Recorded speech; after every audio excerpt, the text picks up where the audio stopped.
Murugare, Zororai Murugare, Zabuda,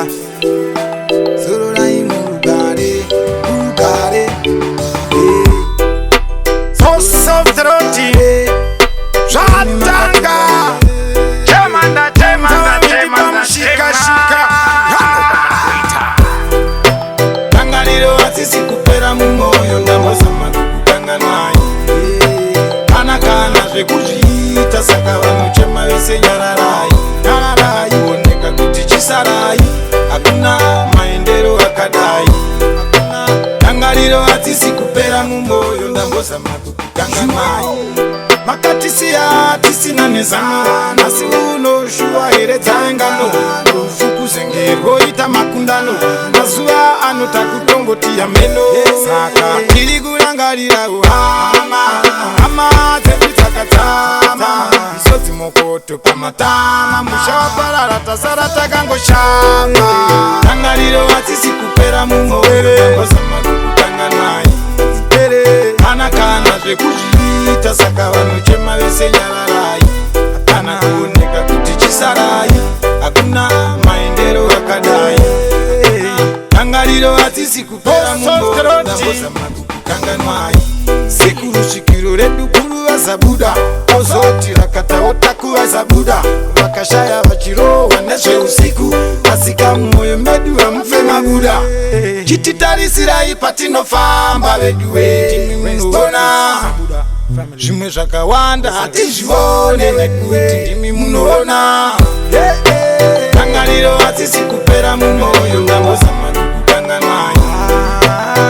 kana zvekuzviita saka vanochema vese nyararai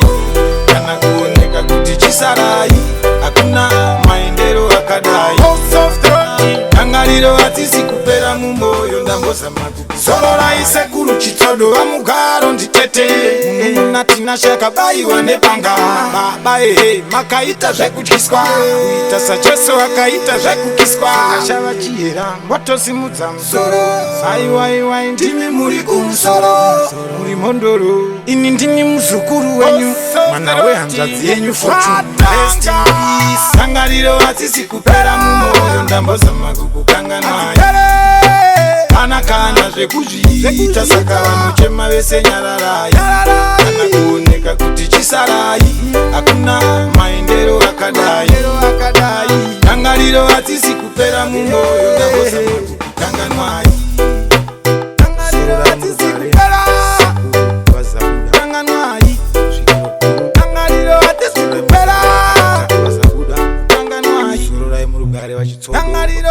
kupera Zororai Murugare Joseph Susan Tete Zororai Murugare Baba Jonathan Zororai Murugare Chikashi Zabuda. So on behalf of Zabuda family, boss of the roti Zororai Murugare, rest in peace. Chema